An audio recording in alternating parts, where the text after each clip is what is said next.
Mais alguma coisa? Professora, boa noite, Pode tudo falar. bem? Boa noite. Deixa eu tirar uma dúvida. Por exemplo, em produções audiovisuais autorais, que a demanda do serviço de edição é grandioso para a gente abrir uma janelinha, né? Porque autoral você vai fazer independente, sozinha, roteiro, apresentar.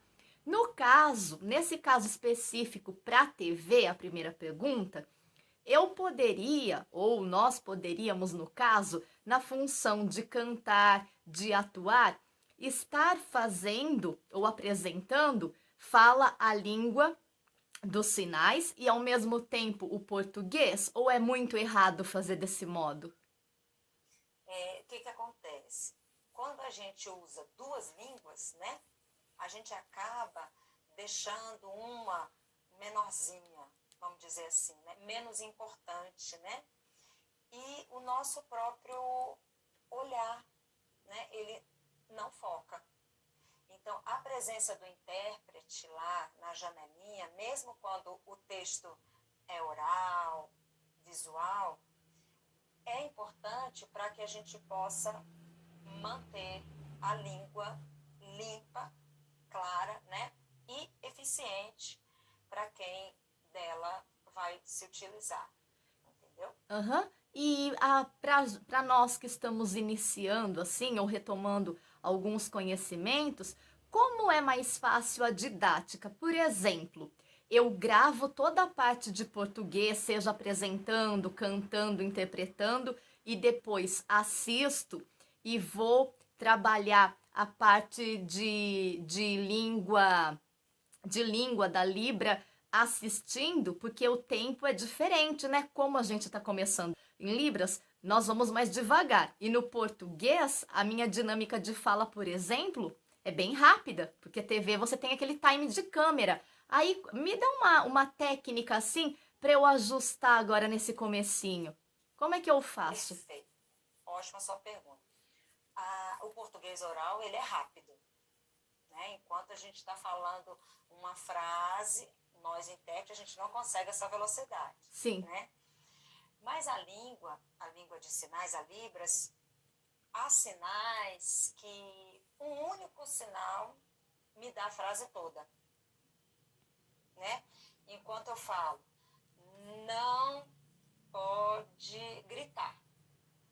Eu uso dois sinais para o não pode gritar. Ó, já disse, né? Ó, já disse. Ó, não pode gritar. Então, a própria Libras tem uma estrutura que possibilita a gente terminar esse texto junto. Você produz o seu material, depois você vai adaptar a nova língua, né? Traduzir, vamos dizer, em termos, né, nossos técnicos, porque vocês na produção de vocês de filme, a gente quase que acha que a boca do ator que está falando lá em francês, em italiano, quase que parece português, né? Sim, por conta Vocês da colocam a dublagem, né? voz de uma qualidade fantástica. Na Libras também é possível. Vocês vão dominar um pouquinho mais a língua de sinais e vocês vão perceber que dá para a gente fazer ao mesmo tempo. Não é fácil, porque a gente precisa se utilizar de vários recursos. Até porque a Libras também não é só sinal, né?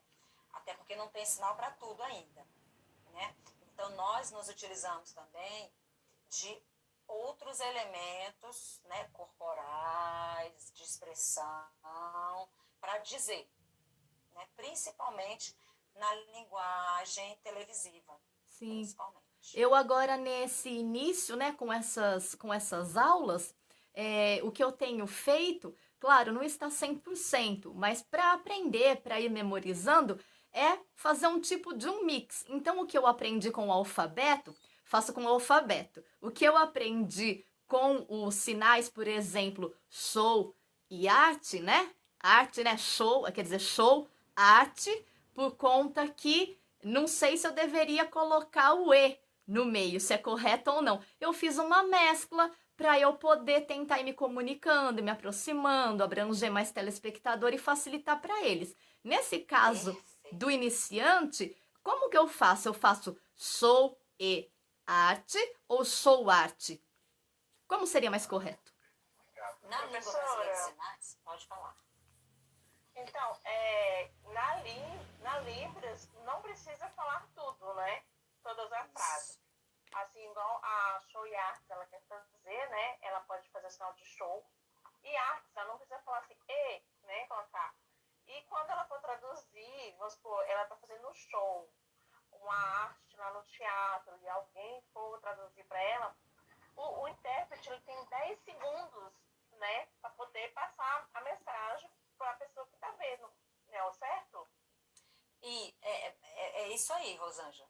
O que acontece? A língua brasileira de sinais, ela tem estrutura própria, né? Diferente da nossa. Então, não é que a gente não usa conectivos na Libras. Usa. É que a gente até usa. Usa. Porém, quando a gente vai falar, os conectivos, eles não se apresentam tão claramente como quando a gente vai falar em Sim, português oral, né? sim. Então, no contexto, o surdo já vai perceber que você está falando de show e de arte. Porque na nossa língua a gente sente falta, né? Do mas, do porém, do e, né? Do de. Também é do porque é a para. primeira semana, então, né? Fazendo uma transição. Exatamente. Mas olha, você pode ter certeza, o surdo fica muito feliz quando ele se percebe prestigiado. Sim. Então, você usar o sinal, você se preocupar, você produzir pensando neles, vai trazer neles um reconhecimento gigante. É porque empolga a gente, tá sendo gostoso, tá sendo bom. Aí eu estou tentando ser assertativa, mas eu já percebi bastante falhas, por exemplo, de câmera em autodireção, ângulo, posicionamento, que às vezes é mais para baixo, mais para cima, só que só depois que a gente vai assistir, editar, que vê, passou, né? Foi. Mas não chama de falha, chama assim, adaptação. Tá. Porque você está acertando muito. Muito obrigada. Obrigada. Obrigada a você. E uma última questão que surgiu, né? Porque servindo na igreja, estava comentando com o pessoal da minha empolgação. No caso, quando não tem o intérprete e você vai cantar, vai fazer um salmo, por exemplo. Em último caso, se chegar um irmão que precisa da nossa ajuda, seria muito inadequado. Vai cair na mesma pergunta que eu fiz, mas mudou o ambiente. Seria muito inadequado para você ajudar, para você dar um suporte para ele, você usar o canto, que aí não seria fala o canto, né? Deixa o microfone no pedestal e faz a linguagem dos sinais? Pelo menos para incluir. De jeito nenhum.